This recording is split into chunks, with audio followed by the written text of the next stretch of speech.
उपनिषदैहिं गायन्ति यं सामगां ज्ञानावस्थिततत्कृतेन मनसा पश्यन्ति यं योगिनः यस्यान्नं न विदुः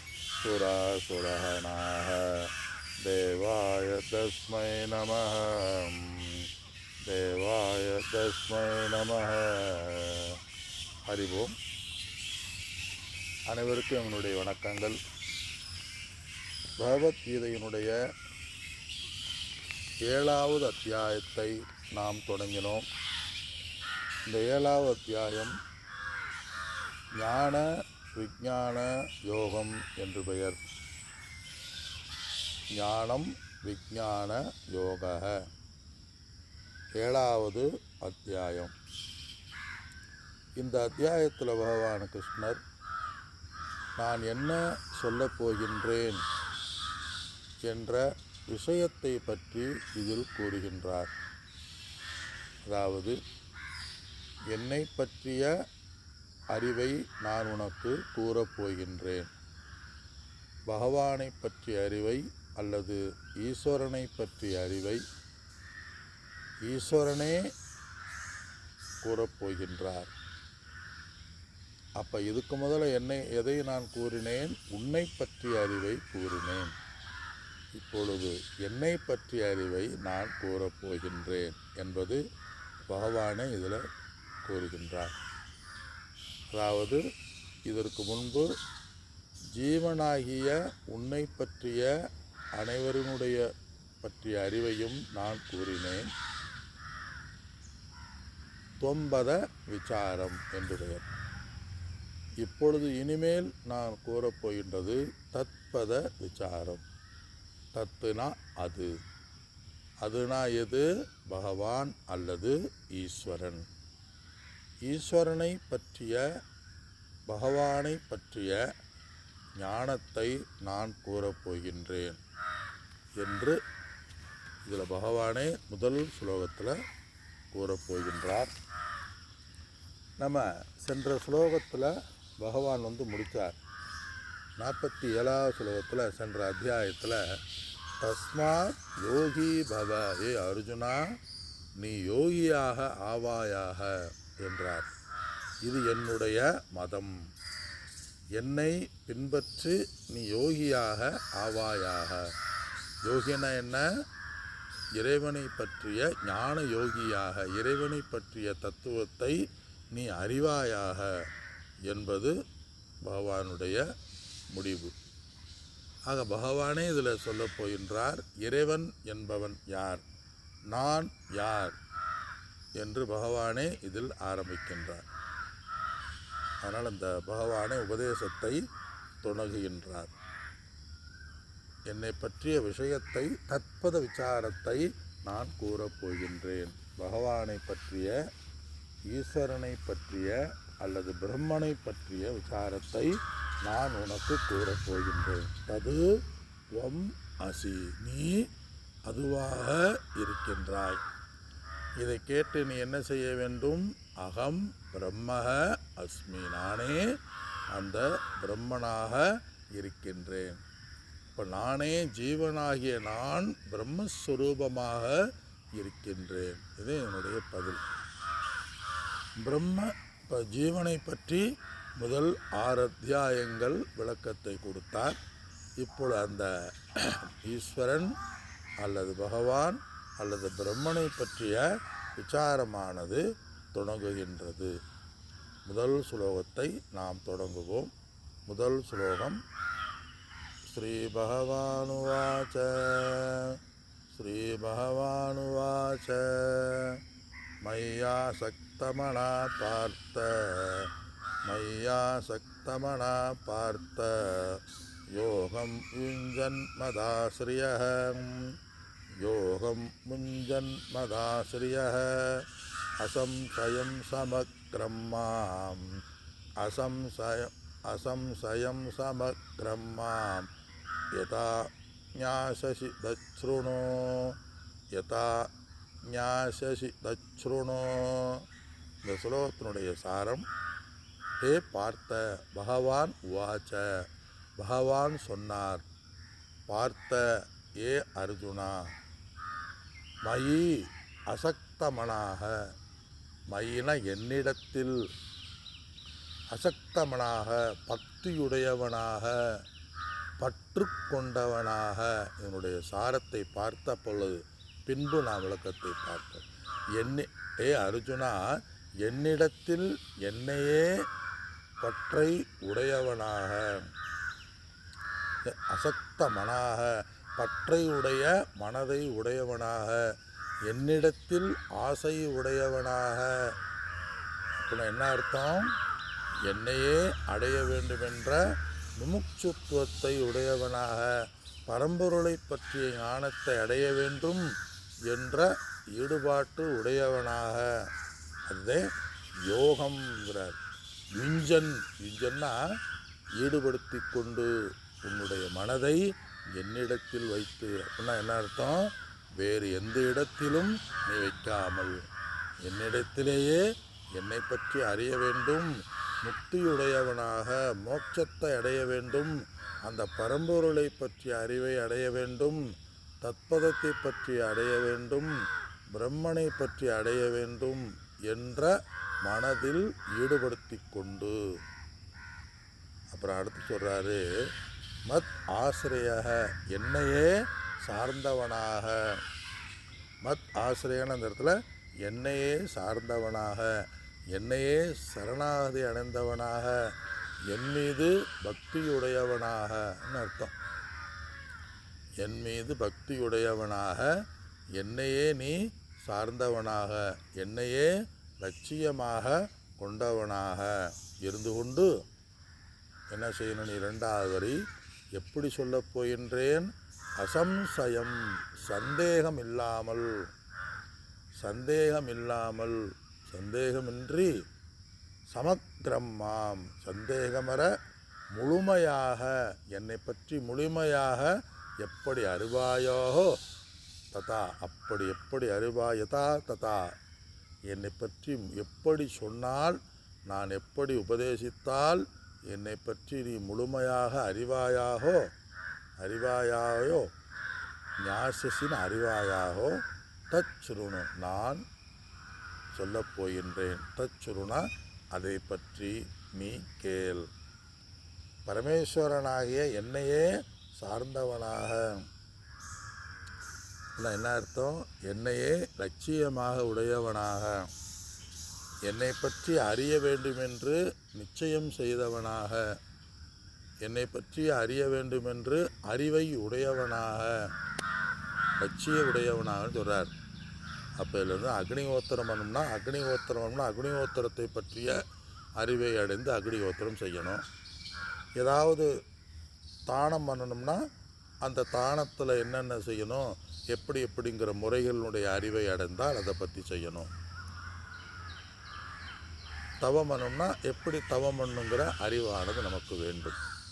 இந்த இடத்துல என்னையே ஆசிரியன, என்னையே சார்ந்தவன, என்ன இறைவனை பற்றி அடைய வேண்டும் என்ற எண்ணத்துடன் எப்படி நீ அக்னிஹோத்திரம் பூஜை யாகங்களை அறிந்து அதன்படி நீ பக்தியுடன் செய்கின்றாயோ அது மாதிரி இந்த இடத்துல அசக்தமனாக, என் மீது சரணாகதி அடைந்தவனாக, என்னையே நினைத்து கொண்டவனாக, இது ஒரு வேள்வியாக, யோகம்னா ஞான யோக வேள்வியாக.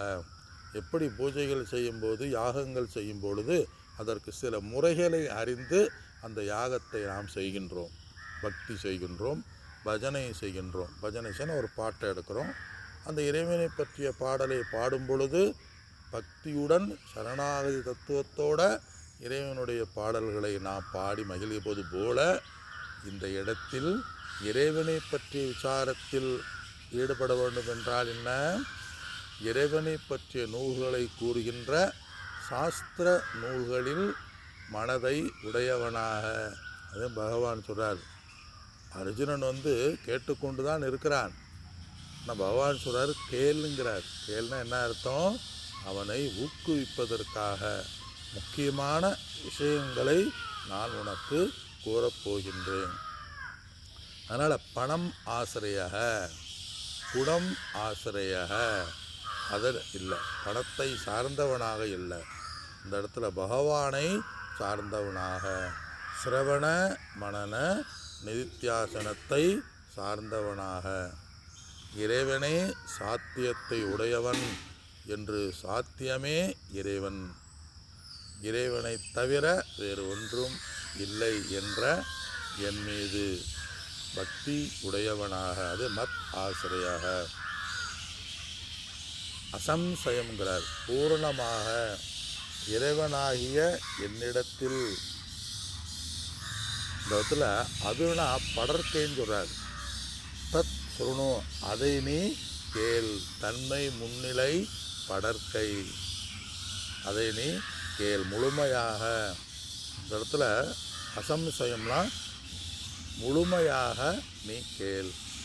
முழுமையாகனா எதை அறிந்தால் அனைத்தையும் அறிந்ததாகின்றதோ அந்த பூர்ணமான அறிவை, எதனாலும் ஒப்பிட முடியாத அறிவை, அசம்சயம் சந்தேகம் இல்லாமல். சமக்கிரம்ங்கிறார். சமக்கிரம்ங்கிறதுல முழுமையாக, இரண்டாவது வரி, முழுமையாக அப் டு பாட்டம், எட்டு இஜட் அப்படின்னு சொன்னான். முழுமையாக என்னை அறிவாயாகோ அதை கேள். முழுமையாகனா என்னை பற்றிய ஐஸ்வர்யங்களையும், என்னை பற்றிய சக்தியையும், என்னை பற்றிய ஞானத்தையும் முதலியவற்றை பூரணமாக பெற்றவனாக. அதனால் பூர்ணமாகனா அடுத்த வர்ற சுலோகத்துக்கு இந்த சுலோகம் முன்னுரையாக இருக்குது. சமக்கிரம்னா என்னுடைய மன கேள்ங்கிறார். கேள்னா மனம் ஒருமுகப்பாட்டுடன். முக்கியமான என்னை பற்றி நான் கூறப்போகின்றேன். எந்த அறிவு உனக்கு முக்கியமோ, எது மோட்சத்தை கொடுக்குமோ அதை நான் உனக்கு கூறப்போகின்றேன். என்னுடைய விபூதியையும், என்னுடைய பலத்தையும், என்னுடைய ஐஸ்வர்யங்களையும் நான் உனக்கு கூறப்போகின்றேன். உயர்ந்ததுன்னு சொல்கிற அந்த சரணாகதி தத்துவத்தோட என்னையே தொழுகின்ற தியானத்தை உடையவனாக. எப்படி உன்னை நினைக்கிறது, அந்த காரணத்தில் உனக்கு எப்படி நினைக்கிறது, அதைத்தான் நான் உனக்கு என்னை நினைக்க வேண்டும். என் சொரூபத்தை தெரிந்தால்தான் நீ நினைப்ப. ஆனால் என்னுடைய சொரூபத்தை நான் உனக்கு கூறப்போகின்றேன். எப்படி என்னை புருஷார்த்தமாக, எப்படி தானம், தபம், அக்னிகோத்திரம் முதலியவைகளை செய்தவனாக இருந்து கொண்டு இருக்கிறாயோ, அதே மாதிரி சாஸ்திர சிரவண மனனமாகிய என்னை சாஸ்திரத்தில் கூறியுள்ளபடி என்னை. அப்போ என்ன அர்த்தம்? 7லிருந்து 12 வரை அந்த பரமாத்ம தத்துவமானது, அந்த ஈஸ்வர தத்துவமானது வர இருக்கின்றது. என்னிடத்தில் பிரியமாக வைத்து என்னுடைய சொரூபத்தையும், என்னுடைய செய்கைகளையும், இந்த ஞானத்தினுடைய மகிமையையும், இதை அடைவதால் என்ன பலன் என்ற மகிமையையும் நீ கூற வேண்டும், நீ தெரிந்து கொள்ள வேண்டும். அதை நான் உனக்கு கூறப்போகின்றேன் என்று பகவான் இதில் சொல்கிறார். பகவானே இதில் முழுமையாக நான் உனக்கு கூறப்போகின்றேன். இதில் பகவான் சொல்கிறார்.